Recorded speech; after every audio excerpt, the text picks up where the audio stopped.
Hello everyone, फिर से आप लोगों के सामने हाजिर हो गया वो एक क्राइम के घटना को लेकर, क्राइम के घटना को सुनाने के लिए। आज जिस घटना को सुनाने जा रहा हूँ, आपने सुना होगा, देखा होगा, जो लोग बाइक चलाते हैं, स्कूटी चलाते हैं, स्कूटर चलाते हैं, तो हेलमेट ज़रूर पहनता है। ये सरकारी रूल है। अगर नहीं चलाओगे, विदाउट हेलमेट का चलाओगे, उसके ऊपर फाइन भी लगती है। और ये जान के ऊपर जान का खतरा है। इस वजह से हेलमेट पहनना बहुत ज़्यादा ज़रूरी है। तो जब कोई एक्सीडेंट होता है, इसमें सिर पे चोट ना लगे, तो इस वजह से हेलमेट पहना जाता है। लेकिन अगर आपको इसी हेलमेट के अंदर किसी इंसान की सर मिले, तो आप ऑब्वियसली जब इस मंज़र को देखोगे, आप चौंक उठोगे, आपको यकीन ही नहीं होगा। वैसे ही एक मामला सामने आया है, जहाँ पर एक सड़क किनारे पे, नेशनल हाईवे किनारे पे एक व्यक्ति उस धंधा वगैरह लगाता है, ठेला वगैरह लगाता है। सुबह सुबह वो ठेला लेकर जा रहा था, अपने धंधे के पास जा रहा था। तभी देखता है कि वो हाईवे किनारे पे एक हेलमेट पड़ी, मतलब एक पन्नी बांधा पड़ा हुआ है। अब उसे लगा, जो इस पन्नी के अंदर कुछ ना कुछ तो है, ऐसे खाली पन्नी नहीं है। तो उसने उस पन्नी को खोला, उस व्यक्ति ने। जैसे ही खोलता है, उसके तो चीखे निकल आते हैं, क्योंकि उस पन्नी के अंदर एक हेलमेट थी। और हेलमेट के अंदर, जैसे अपन हेलमेट पहनते हैं, पूरा सर छुप जाता है, वैसे ही एक इंसानी सर थी, और वो एक महिला की सिर होती है। फौरन वो थर थर कांपने लगता है। फिर बाद में वो पुलिस स्टेशन में फ़ोन करता है, जो भी नज़दीकी पुलिस स्टेशन है। पुलिस वाले पहुंचता है। पहुंचने के बाद पुलिस वाले भी देख के हैरान। उस हेलमेट के साथ उस सिर को कब्जे में लेता है, मुआयना करता है आसपास कुछ और है क्या नहीं है, क्योंकि यहाँ से कटा हुआ था, गले से कटा हुआ सिर्फ सिर था, और एक लेडीज सिर थी। उस सिर को तो कब्जे में ले लेता है और मोर्चरी भेज देता है। पुलिस वाले उस जगह का मुआयना करता है, उससे भी पूछताछ करता है। वो साफ साफ बोल दिया, जो सब साफ, मैं यहाँ यहीं पे धंधा लगाता हूँ, ठेला लगाता हूँ, तो मैं सुबह सुबह आया तो देखा कि एक पन्नी पड़ा हुआ है। मैंने सोचा क्या है, नहीं है, खोल के देखो। जैसे खोला तो ये मंजर था, तो मैं आप लोगों को फ़ोन कर दिया। इतने में कई सारे लोग भी जमा हो गए थे। बातचीत किया। पुलिस वाले जो है अपने पुलिस स्टेशन पहुंच जाता है और उसको मोर्चरी भेज देता है। थोड़ी देर में उस पुलिस स्टेशन में फिर से एक बार फ़ोन आता है। पुलिस वाले फ़ोन रिसीव करता है, तो बताया जाता है जिस इलाका में सिर मिला था, उसे थोड़ी दूर से फ़ोन आया था, एक कब्रिस्तान से। ईसाई लोग का कब्रिस्तान होता है, जो सही मैं ईसाई लोग का कब्रिस्तान से बोल रहा हूँ। और यहाँ पर एक पन्नी में इंसानी धड़ है। अब पुलिस को लगा जो सिर मिला उसी की धड़ होगी, क्योंकि वो भी एक लेडीज धड़ थी, आसानी से पहचान सकते थे। पुलिस वाले जाते हैं उस कब्रिस्तान में और उस धड़ को कब्जे में लेता है। पुलिस को भी लगा ये उसी महिला के है। अब बाकी के हिस्सा, जो पैर हाथ है, उसको ढूंढ रहा था। ढूंढते ढूंढते उसी कब्रिस्तान में दूसरे किनारे पे दोनों पैर भी मिल जाते हैं। अब 3 टुकड़ा किया गया था एक बॉडी को। जब वो तीनों टुकड़ा को मिलाया जाता है, तो एक इंसानी बॉडी बन जाती है, और एक ही मोर्चरी में भेजा और उसका पोस्टमार्टम कराने के लिए कह दिया पुलिस वाले ने। वो एक इंसानी लेडीज की बॉडी होती है, आधी उम्र की लेडीज थी। अब पुलिस इस मामले में जुट जाता है, किसका है, कौन है, कोई गुमशुदगी नहीं है। अभी ताज़ा ताज़ा मर्डर हुआ है, ताज़ा ताज़ा इसके साथ ये वारदात हुआ, और जिस तरीके से मारा गया, बहुत भारी दुश्मनी रहा होगा इस तरीके से, इस वजह से उस लेडी को, उस महिला को मारा गया। पुलिस यही सब सोच रहा था, लेकिन कोई मिसिंग कंप्लेन नहीं। पुलिस इधर उधर पता करने की कोशिश कर रहा था। तभी एक शख्स आता है और कहता है मेरी बहन गायब है। जब उस बॉडी को दिखाया जाता है, वो रोने लगता है, चीखने लगता है, कहता है साहब यही मेरा बहन है, शादीशुदा बहन है। 2 नाम बताता है। 2 नामों को पुलिस, जो जिस व्यक्ति का नाम बताता है भाई, वो दोनों को उठाते हैं, दोनों से पूछताछ करता है, लेकिन दोनों का कोई सबूत नहीं मिलता उस लड़ी को मारने का। फिर उस लेडीज को मारा किसने? फिर बाद में जब पुलिस तफ्तीश करते करते एक सीसीटीवी फुटेज निकालती है, और उस सीसीटीवी फुटेज में एक शख्स को, उस महिला के साथ सिर्फ 2 सेकंड के लिए पीछे पलट के देखा था उस शख्स ने, उस महिला की तरफ। 2 सेकंड में अब क्या कर सकते हैं? 2 सेकंड में तो कुछ बात भी नहीं होता। बस उस महिला को पलट के देखा, महिला ने भी देखी। उस 2 सेकंड का फुटेज से उस कातिल तक पहुंच जाता है पुलिस, और पूरा केस का खुलासा कर देता है। तो आज मैं इसी घटना को बताने जा रहा हूँ। तो घटना है मैंगलुरु का। मैंगलुरु पुलिस में सुबह सुबह घटना है। 12 मई की तारीख थी। और हाँ, मैं आपको ये बता दूँ 12 मई 2025 की नहीं बल्कि 12 मई 2019 का घटना है, लेकिन फिलहाल जो 2024 में इस मामले में फैसला देता है। तो 12 मई 2019 की बात है, सुबह-सुबह एक महिला जिसका नाम होता है श्रीमती शेट्टी, अपने घर से निकलती है। घर से निकलने के बाद वो अपने शॉप, उसका एक इलेक्ट्रॉनिक शॉप होती है, वो खुद चलाती है। सुबह से लेकर शाम तक उसी शॉप में रहती है और शाम को घर वापस आती है। स्कूटी से जाया करती थी। वो अपने घर से निकली, लेकिन वो दुकान पहुंची नहीं, दुकान खुली नहीं। शाम हो गया, घर भी लौटी नहीं। दूसरा ही दिन सुबह सुबह यानी 13 मई 2019 की बात है ये, उसी मैंगलोर पुलिस स्टेशन में जो नेशनल हाईवे 66 में पड़ता है, उस पुलिस स्टेशन में पहुंचता है एक शख्स। पहुंचने के बाद कहता है साहब मेरी एक बहन है जिसका नाम श्रीमती शेट्टी है, शादीशुदा है, आधी उम्र की है। वो कल घर से निकली और अभी तक उसका कोई पता नहीं है, ना तो फ़ोन लग रहा है, ना उसका, वो शॉप चलाती थी, शॉप भी कल से खुली नहीं। हमें फिक्र हो रहा है हमारी बहन कहाँ है, कभी ऐसा हुआ नहीं।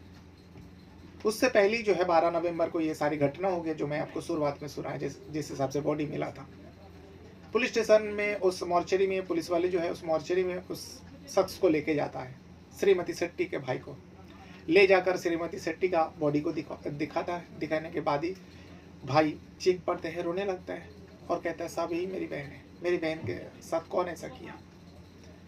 अब पुलिस वाले के लिए आसान होता है, जो कम से कम इस बॉडी का पहचान तो हो गया, शनाख्त तो हो गया, अब आसान होगा जानकारी करने के लिए, पता करने के लिए। तो उस भाई से पूछा जाता है, तसल्ली से थोड़ा उसे समझाता है।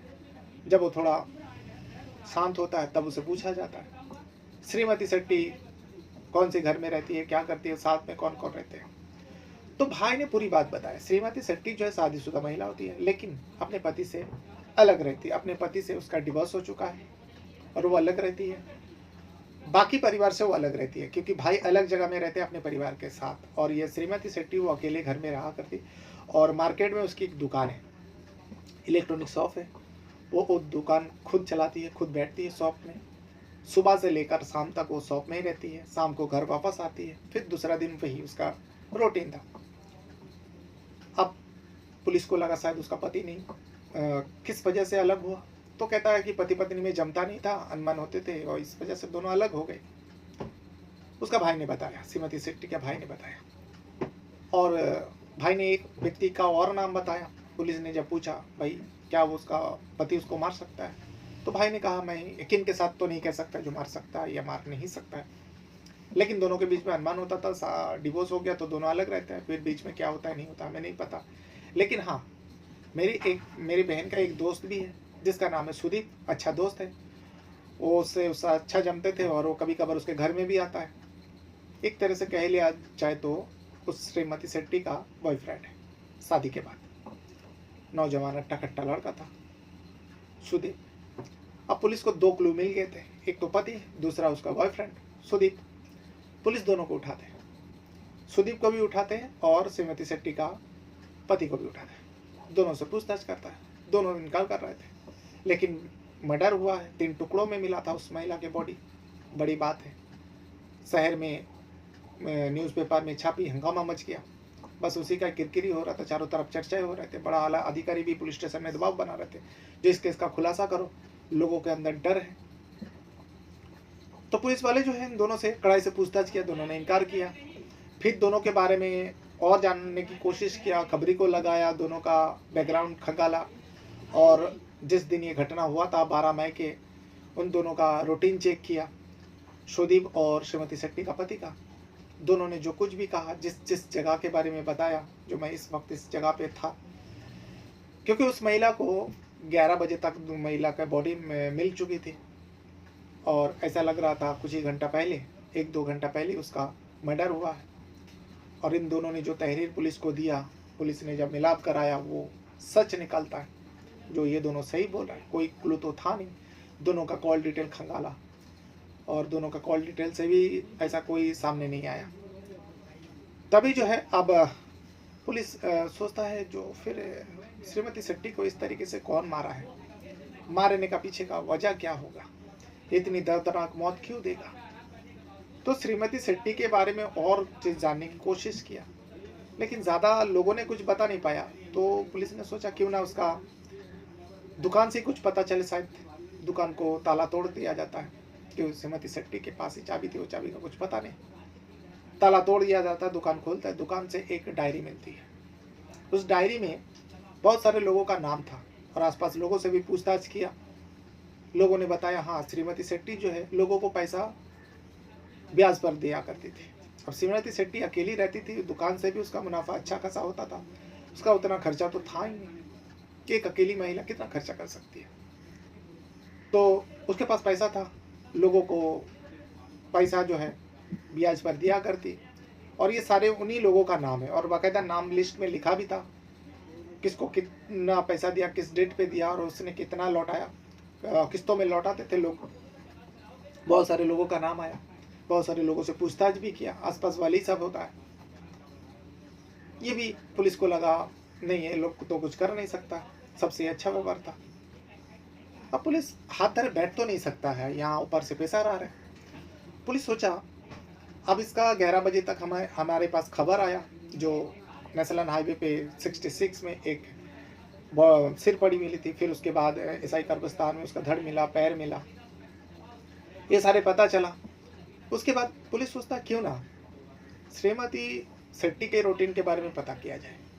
वो किस वक्त घर से निकली और दुकान के लिए निकली, दुकान पहुंची नहीं, यानी यार घर और दुकान के बीच में ही कुछ ना कुछ उसके साथ हुआ है और वो दूसरी तरफ मोड़ी है।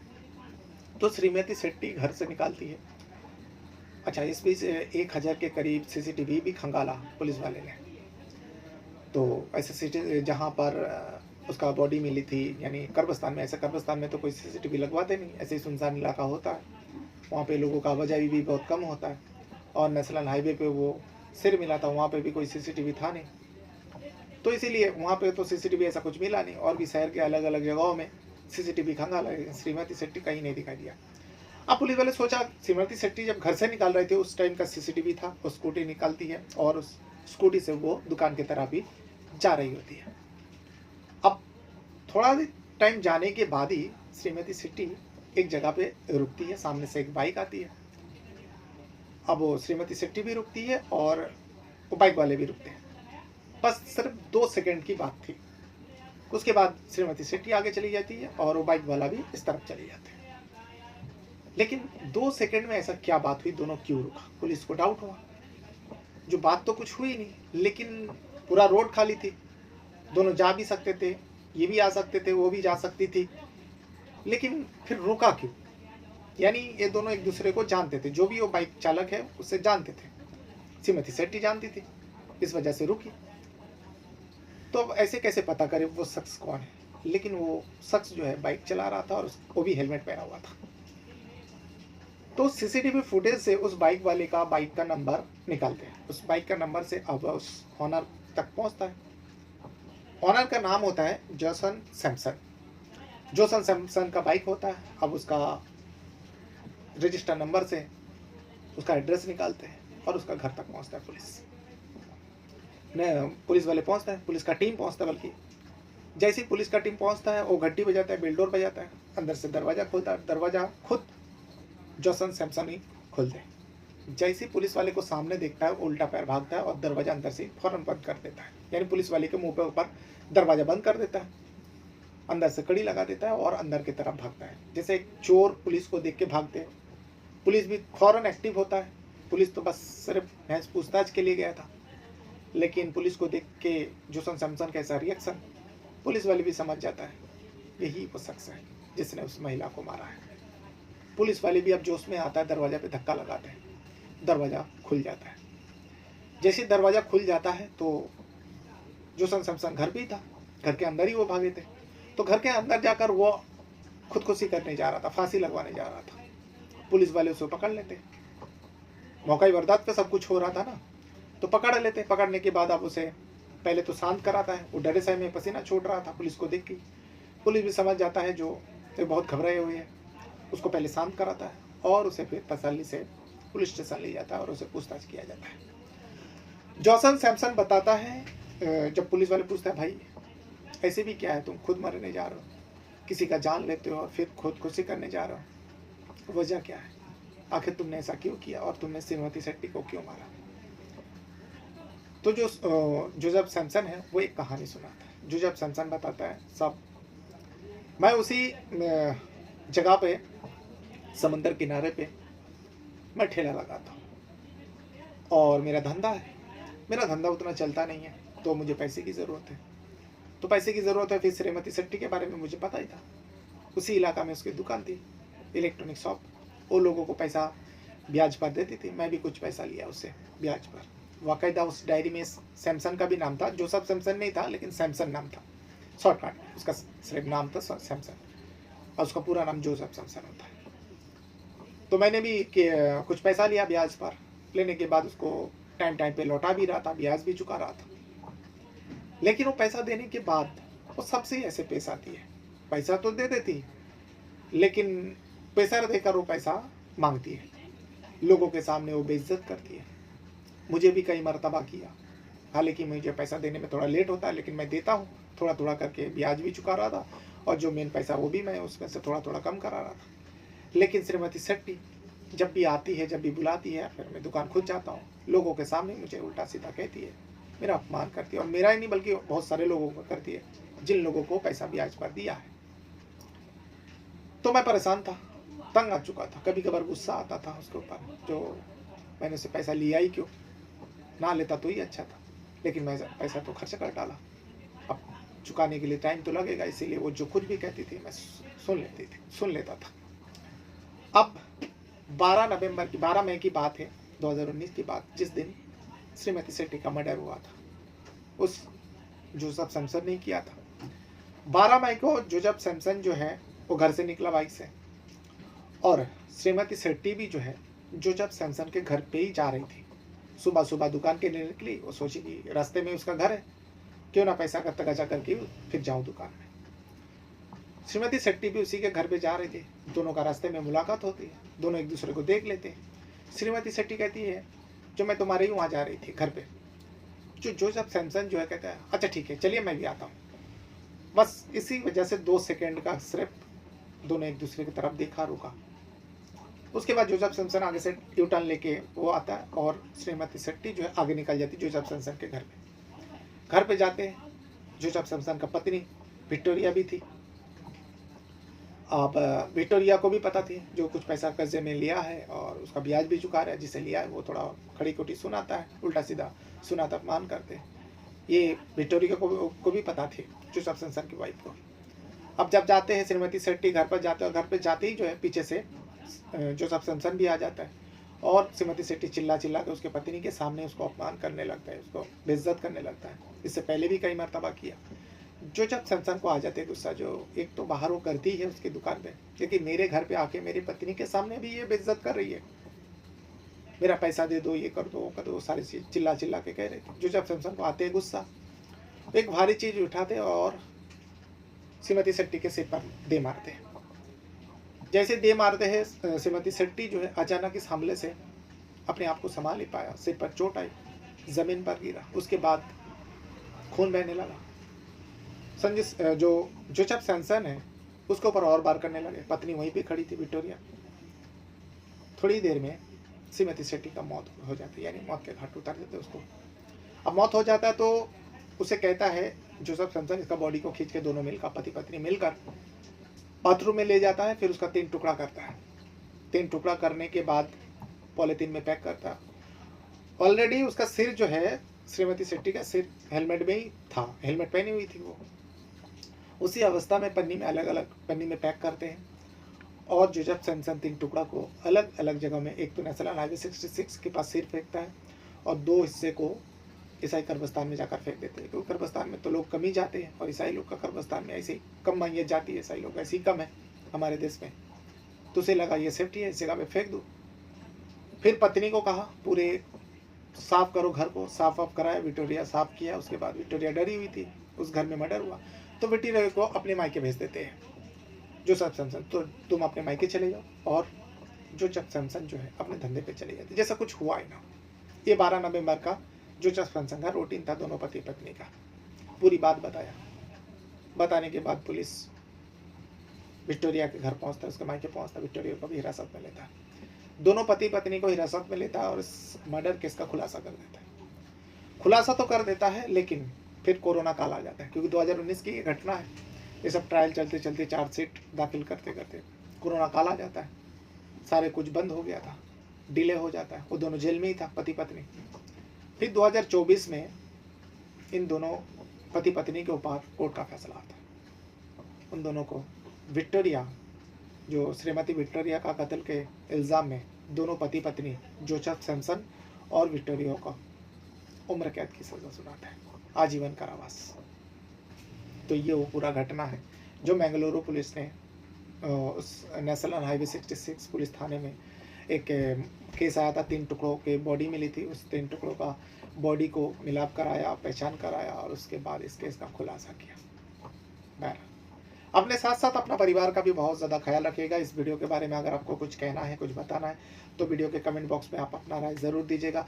अगर आपको लगता है कि ये फेक कहानी है, तो फेक मैं बिल्कुल ही नहीं बनाता हूँ, इसीलिए मैं जगह का नाम भी बताता हूँ। जो इस केस से जुड़े हुए लोग होते हैं, उन लोगों का भी नाम बताता हूँ, जो रियल नाम होता है, इस पर कोई फेक नहीं।